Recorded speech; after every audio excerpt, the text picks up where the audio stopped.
Assalamualaikum warahmatullahi wabarakatuh. Selamat sore teman-teman. Kami dari kelompok 2 unsur dan senyawa anorganik izin untuk mempresentasikan terkait hasil dari tugas kami, yakni yang berjudul propilen C36 dengan nama anggota sebagai berikut. Yang pertama yaitu Nika Digita Kartika Gunatiani dengan NRP 500420113. Yang kedua itu Syifa Sagaf dengan NRP 500420125. Yang ketiga yaitu Sinta Ratna Duhita dengan NRP 50042011141. Dan yang terakhir yaitu Gita Bianita Kustianto dengan NRP 50042011147. Sebelum membahas terkait penggunaan dan kegunaan propilen dalam kehidupan sehari-hari, ada baiknya kita mengenal terlebih dahulu apa itu propilen. Propilen adalah senyawa organik tak jenuh dengan rumus molekul C3H6. Propilen mempunyai satu ikatan rangkap 2 dan merupakan senyawa alkena paling sederhana kedua setelah etena. Berikut ini merupakan sifat fisik propilen yang terletak di sebelah kiri dan struktur propilen yang terletak di sebelah kanan. Penggunaan dan kegunaan propilen. Propilen merupakan salah satu bahan kimia yang sering digunakan sebagai bahan baku dalam berbagai industri, seperti pada automotive appliance, barang plastik di rumah tangga, pipa, dan peralatan kesehatan. Penggunaan propilen. Yang pertama yaitu sebagai bahan baku pembuatan polipropilena atau plastik PP yang merupakan polimer yang terbuat dari monomer propilen. Yang kedua yaitu sebagai alternatif pada propana untuk pemanasan pada kinerja pembakaran. Contohnya, propilen sering digunakan sebagai bahan bakar oksigen berkecepatan tinggi atau HVOV. Yang terakhir yaitu sebagai bahan pelapis permukaan dan perekat yang dapat menyerap cairan. Contohnya adalah beberapa produk popok bayi yang menggunakan penyerap jenis polimer. Sekarang saya akan menjelaskan mengenai pembentukan propilen dan pembuatan bahan kimia yang dapat digunakan dalam kehidupan sehari-hari. Seperti yang kita ketahui, propilen merupakan nama lain dari propen, yang merupakan alkena kelas bahan organik yang terdiri dari 3 atom karbon dan 6 atom hidrogen. Propilen sendiri memiliki ikatan karbon ganda sehingga dia merupakan hidrokarbon tak jenuh. Propilen berupa gas tak berwarna tanpa rasa dengan bau samar. Selain itu dia juga memiliki beberapa sifat yaitu mudah terbakar, mudah meledak, tidak larut dalam air, namun propilen akan larut dengan baik di dalam hidrokarbon. Selain itu dia juga beracun dan berbahaya bagi manusia karena memiliki aksi narkotika yang lebih kuat daripada etilen. Dia termasuk atau tergolong dalam kelas bahaya yang keempat. Nah, propilen dapat diisolasi dari gas kilang, namun propilen juga dapat diproduksi dengan perengkahan uap hidrokarbon dengan bahan baku terbaik yaitu propana, nafta, dan juga minyak gas. Sebagian besar propilen digunakan dalam industri, yaitu lebih tepatnya pada penyulingan minyak gas bumi untuk alkilasi. Selain itu juga digunakan polimerisasi ke oligomer yang ditambahkan ke dalam bensin. Nah, jumlah yang kecil ini dapat digunakan untuk pembuatan bahan kimia. Propilen juga digunakan untuk pembuatan berbagai bahan kimia, termasuk polipropilen, asam akrilat, isopropil alkohol, cumen, dan juga akrilonitril. Nah, selanjutnya ada pembentukan propilen. Pembentukan propilen sendiri dapat dilakukan melalui berbagai metode atau tahap. Yang pertama yaitu ada perongkahan katalitik propana yang dilakukan dengan menggunakan cat cracker. Apabila propana semakin dipecah secara katalitik, maka dia akan membentuk propena atau propilen dengan menggunakan cat cracker yang sama seperti yang digunakan pada pemecahan minyak gas dan menghasilkan reaksi yang tertera seperti pada layar tersebut. Yang kedua yaitu proses MTO atau methanol to olefins, yang reaksi tersebut melalui metanol yang diproduksi dari biomasa melalui kesintesis. Metanol dapat diubah menjadi propena dengan kemurnian tinggi lalu melalui dimethyl ether. Kemudian uap metanol dilewatkan di atas alumina pada suhu sekitar 600 derajat Kelvin dan keseimbangan metanol, dimethyl ether, dan uap yang dihasilkan akan mengandung 25% metanol dan terbentuk reaksi seperti pada reaksi yang kedua tersebut. Lalu dari campuran gas ini akan dilewatkan di atas hamparan zeolit yang mendorong selektivitas tinggi terhadap alkena dengan jumlah atom karbon dari 2 hingga 8. Namun dengan menggunakan zeolit yang diolah dengan asam, hampir semua alkena yang dihasilkan tersebut akan menghasilkan propena. Lalu propena akan dimurnikan dengan mendinginkannya menjadi cairan dan memasukkan cairan tersebut ke dalam distilasi fraksional.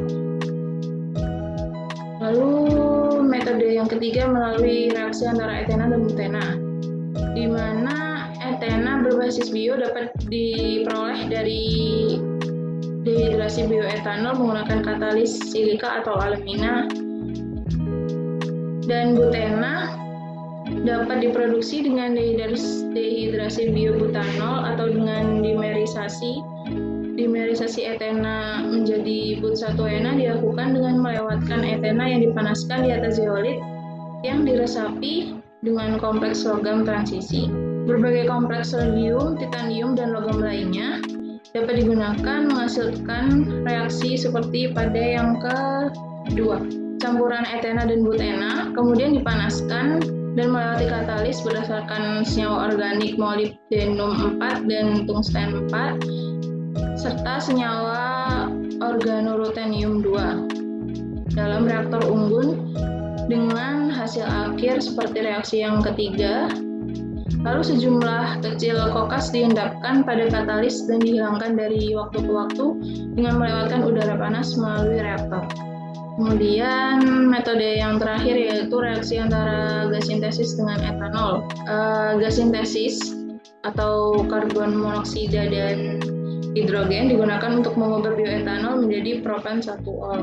Dengan reaksi pertama tersebut, kemudian metode lain untuk memproduksi propena yaitu melalui gas dan etanol, di mana gas sintesis ini akan diubah menjadi bioetanol. Nah, dapat diketahui jika semua ikatan CH dalam etana sangat kuat sehingga sebagian besar reaksinya akan melibatkan penambahan ikatan rakap. Dengan demikian, propena memiliki 3 ikatan CH yang kuat dan mengalami reaksi adisi. Misalnya polimerisasi menjadi polipropena dan propena menjadi epoksipropana.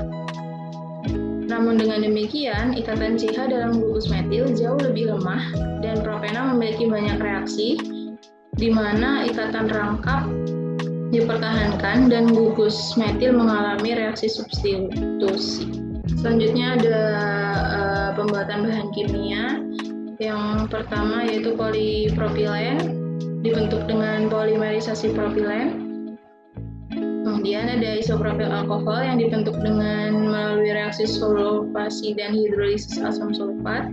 Dan yang ketiga propilen oxide yang dibentuk melalui beberapa metode, yaitu yang pertama ada proses klorhidrin, kedua proses S-butil hidroperoksida, dan yang ketiga proses etilbenzena. Yang pertama ada polipropilen, di mana polipropilen ini diproduksi dalam jumlah besar dari distilasi fraksional dari campuran hidrokarbon yang diperoleh dari proses perengkahan dan pemurnian lainnya.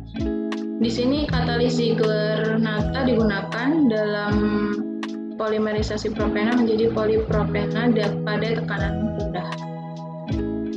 Pada proses ini melalui 2 tahap, yaitu di mana yang tahap pertama ada polimerisasi fase gas, yaitu terjadi dalam reaktor unggun terfluidasi di mana katalis reaksi bertindak sebagai unggun. Propena dan hidrogen dilewatkan di atas lapisan katalis, dan reaksi ini berlangsung pada suhu 70 derajat Celcius hingga 100 derajat Celcius dan pada tekanan 1 hingga 20 atm. Kemudian yang kedua yaitu ada proses peripol, di mana proses ini terjadi polimerisasi massal propena, etilen, dan hidrogen menjadi polipropilena. Unit katalis dan monomer tersuspensi dalam pelarut inert, biasanya hidrokarbon ringan. Gugur monomer dan katalis dijalankan di dalam 1 atau 2 reaktor fasa gas. berpengaduk vertikal di mana polimerisasi ini dilakukan secara kontinu. Monomer yang tidak bereaksi akan dikirim kembali ke reaktor gas berpengaduk untuk didaur ulang, dan gas pembawa dan polimer yang dihasilkan ini akan dipisahkan menggunakan bejana pembersih yang menambahkan nitrogen ke dalam campuran gas pembawa dan polimer. Selanjutnya ada isopropil alkohol, di mana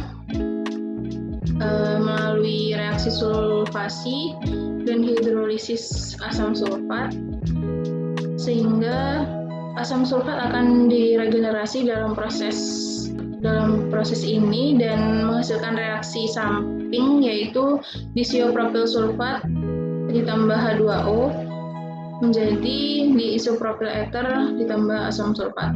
Oleh karena itu, reaksi primer merupakan reaksi gas cair di mana propilena diserap ke dalam menara nampan yang diisi dengan asam sulfat.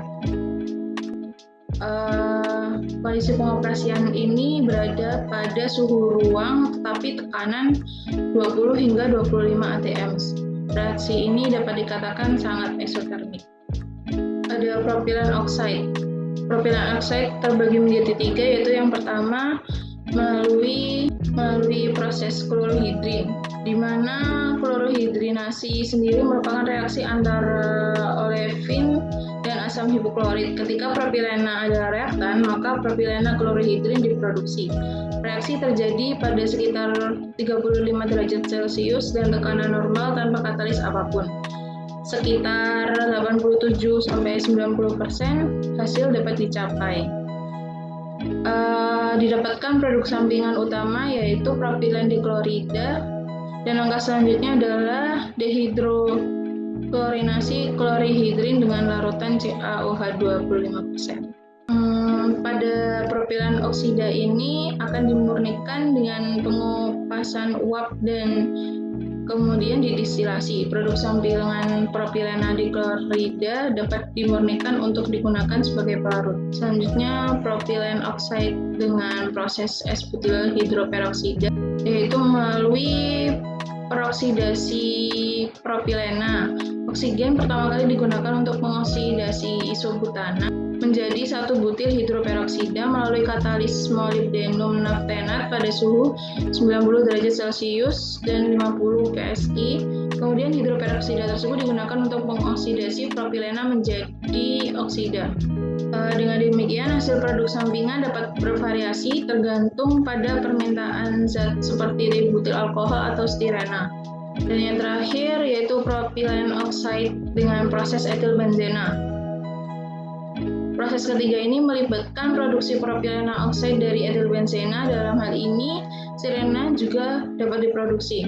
Propilena oxide digunakan dalam pembuatan propilena glikol, propilen glikol, dipropilen glikol, dan ether glikol. Polimerisasi propilen oksida ini akan menghasilkan polipropilen glikol yang sebenarnya polieter. Meskipun demikian memiliki gugus hidroksi terminal. Gugus hidroksi ini akan direaksikan dengan isosianat seperti toluena isosianat untuk membentuk ikatan uretan dalam poluretan dengan berat molekul yang tinggi. Baik, selanjutnya saya akan membahas terkait perhitungan dan analisis keekonomian propilen. Nah, yang pertama adalah prospek industri dan pemasaran propilen di Indonesia. Yang pertama yaitu prospek industri dan pemasaran propilen di Indonesia. Nah, menurut pandangan umum, propilen merupakan senyawa hidrokarbon tak jenuh yang menjadi salah satu bahan baku utama dalam industri petrokimia. Di antaranya propilen oksida dalam industri propilen glikol, kemudian isopropanol dalam industri farmasi, asam akrilat dalam industri perekat, dan yang terakhir adalah polipropilen dalam industri plastik. Selanjutnya dapat dilihat pada gambar yaitu source of propylene.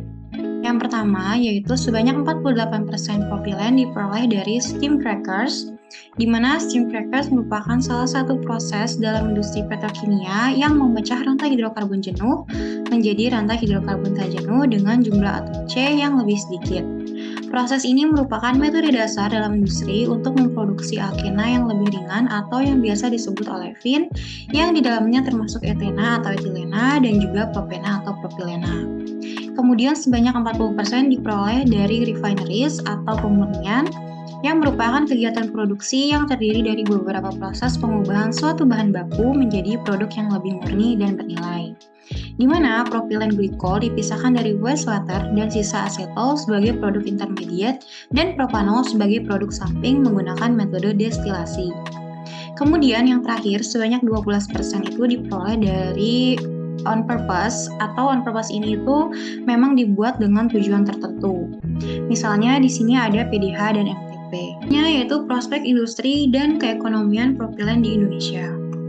Pada chart berikut dapat dilihat bahwa permintaan akan propilen glikol di Indonesia sempat mengalami penurunan pada tahun 2014 dan 2015. Nah, hal tersebut merupakan dampak dari melambatnya perekonomian nasional.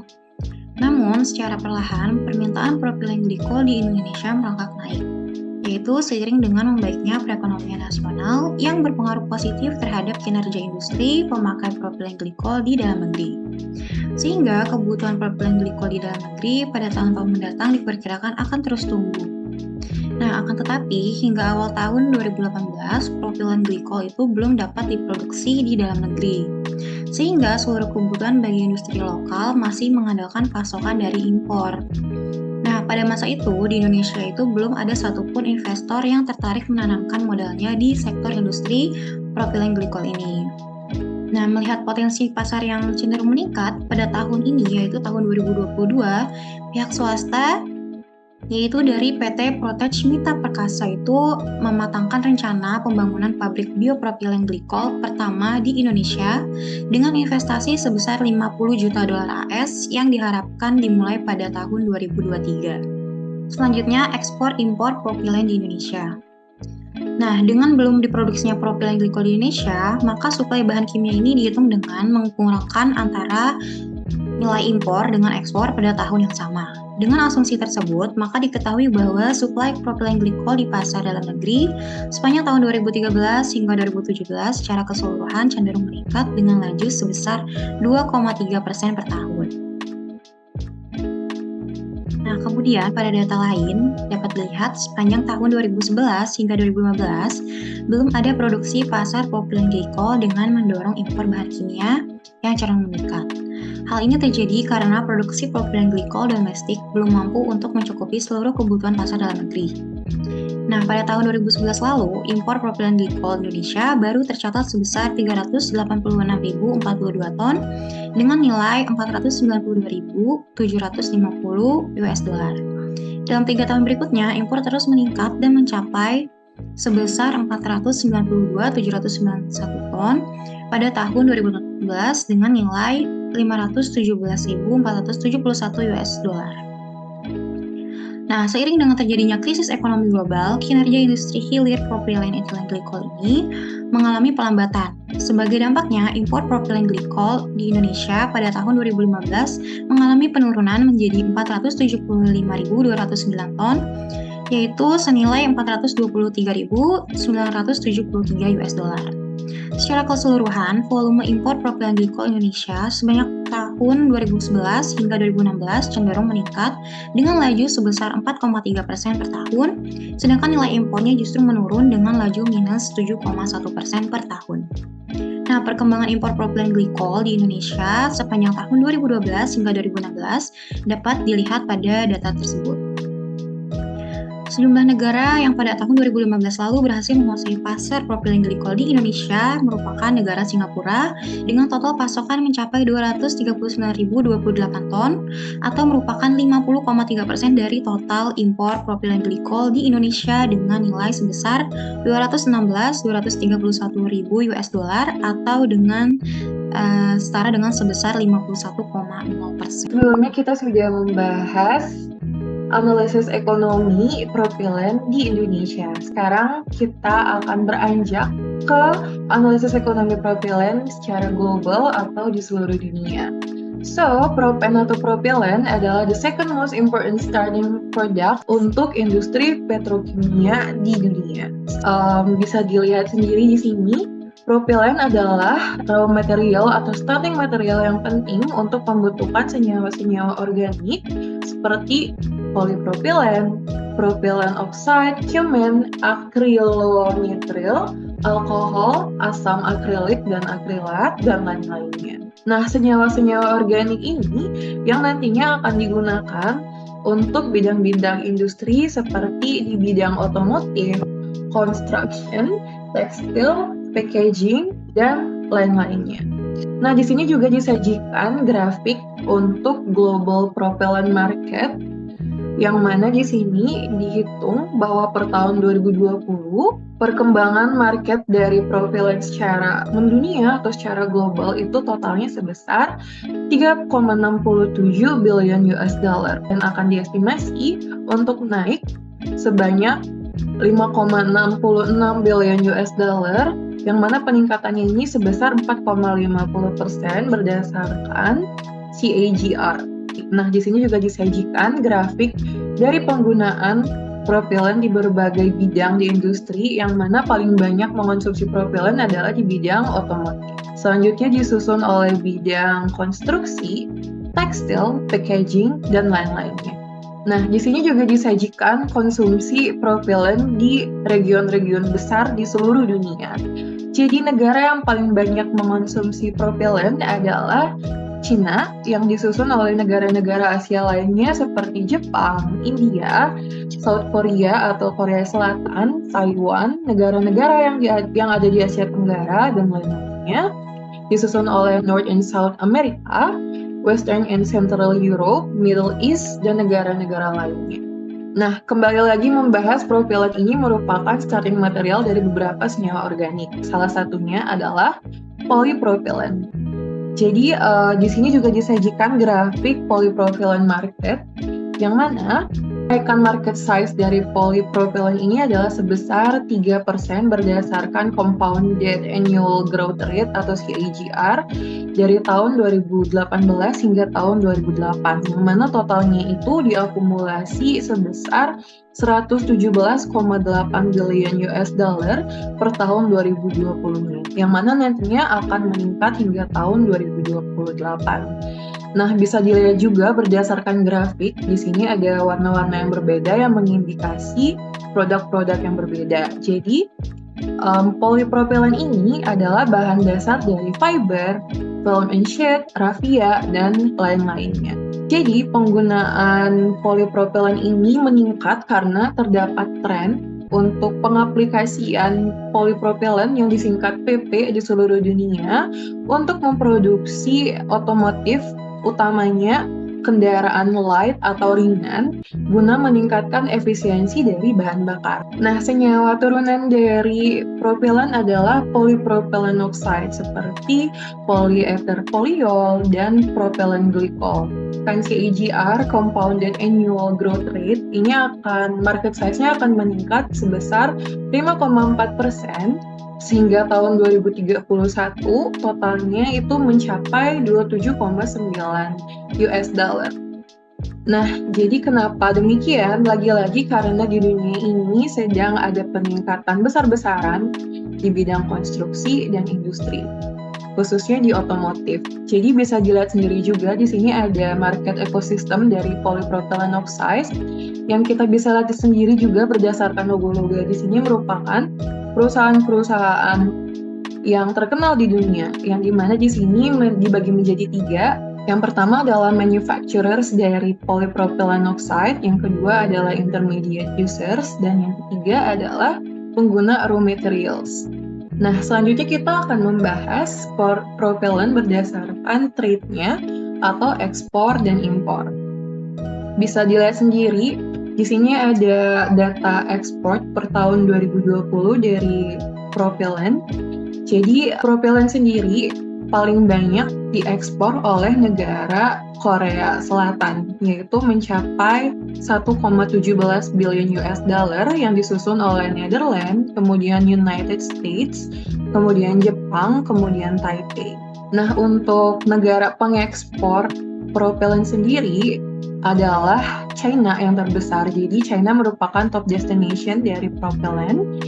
yang mencapai hingga 1,92 billion US dollar untuk impor propilen yang disusun oleh Jerman, Belgium, Netherlands, dan Prancis. Propilen sendiri memegang peringkat 537 sebagai bahan yang paling banyak di-trade di seluruh dunia. Sebelumnya pada tahun 2020 terjadi penurunan trade ataupun pengonsumsian dari propilen. Hal ini dikarenakan seperti yang kita ketahui di tahun 2020 terjadi pandemi COVID-19 dan juga ada beberapa masalah di dunia seperti sengketa perdagangan antara Amerika Serikat dan Tiongkok, serta masalah ekonomi dan keamanan wilayah-wilayah lainnya yang membayangi atau mengusik ekonomi secara global. Namun, demand dari propilen atau propen ini kian tahun dari tahun 2020 selalu meningkat. Yang ini didorong karena pengembangan ekonomi, otomotif dan juga industri, lebih lanjut di negara-negara berkembang di seluruh dunia. Jadi, dapat disimpulkan propilen ini merupakan top chemical compound di seluruh dunia. Sekian pembahasan untuk polipropilen dari kelompok 2, semoga bermanfaat. Terima kasih.